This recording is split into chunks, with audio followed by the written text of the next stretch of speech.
اور میں سمجھتا ہوں لوگوں کی پریشانی خاص کر زمین کو لے کے. ہم اپنی زمین بڑھا نہیں سکتے اور یہ وہ زمین ہے جو بہت مشکل حالات میں شیخ محمد عبداللہ نے لوگوں کے حوالے کیا اور اب ان سے وہ زمین واپس لی جائے. میں سمجھتا ہوں مشکلات، لیکن ترقی کو بھی روکا نہیں جا سکتا. Development will also have to go hand in hand with the concerns that people have. Now, to the best extent possible, we will have to ensure that whatever routes are selected, whether for roads or for railways, are on non-productive lands. Not all our lands are highly productive, but those that are, we should, to the fullest extent possible, avoid taking them over for any development projects.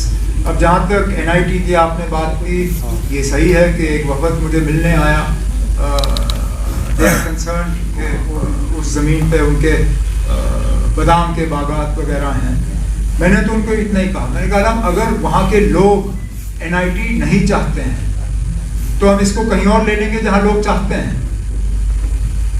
Not everybody is opposed to development here.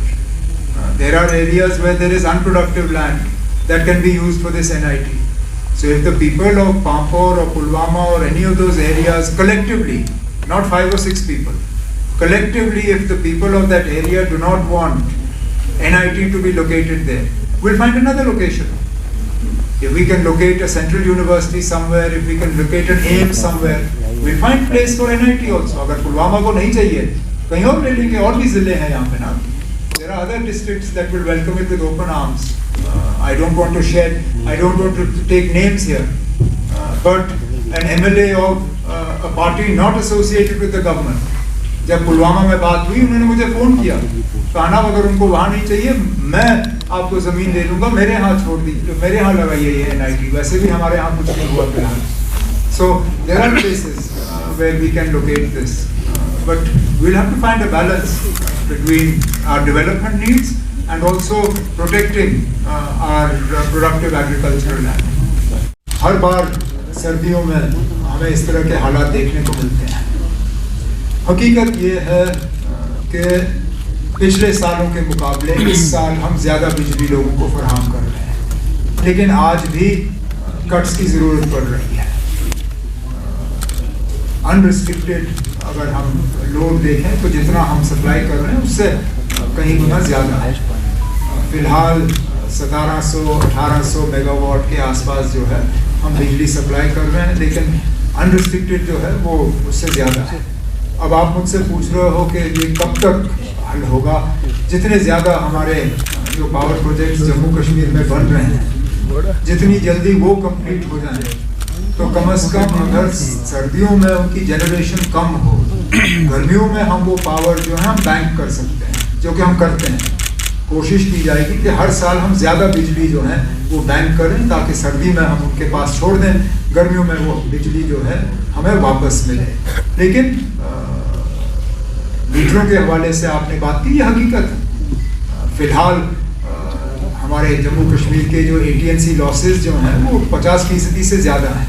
مطلب ہر روپے بجلی جو ہم supply کرتے ہیں اس میں سے ہم مان کے چلتے ہیں کہ 50 پیسے ہمیں واپس نہیں آئیں گے. حالانکہ ہمارے مقابلے میں جو ریاستیں ہیں انہوں نے اس نمبر کو اب 10, 15, 17% پہ اتارا ہوا ہے. ہم آج بھی 50% سے زیادہ ہیں. تو ہماری بھی کوشش رہنی چاہیے کہ کم از کم ہم بھی 20% سے کم اپنی AT&C لاسز کو لائیں تاکہ اور زیادہ بجلی ہم لوگوں کو سپلائی کریں. اس کے ساتھ ساتھ ہم نے جو اپنے منشور میں وعدہ کیا ہے 200 یونٹس بجلی دینے کا، وہ تو تبھی ہوگا اگر میٹر لگا ہوگا، کیونکہ جہاں اگریمنٹ ہوگی وہاں پہ ہم یونٹس میجر نہیں کرتے. یونٹ صرف وہاں میجر کرتے ہیں جہاں میٹر لگا. تو ہم جب مارچ کے مہینے یا اپریل کے مہینے میں اپنا یہ اسکیم جو ہے اس کو رول آؤٹ کرنا شروع کریں گے، ظاہر سی بات ہے جہاں جہاں میٹر لگے ہوں گے انہیں کو اس چیز کا فائدہ ہوگا. تو جتنا لوگ میٹر کی طرف جائیں اس سے جموں کشمیر کو تو فائدہ ہوگا ہی ہوگا، لیکن انہیں بھی فائدہ ہوگا. جب سپریم کورٹ نے 370 کے معاملے میں اپنا فیصلہ سنایا تھا تو اس وقت اسٹیٹ ہوڈ کو لے کے انہوں نے کہا تھا کہ ایز سون ایز پاسبل مطلب جتنی جلدی ہو سکے.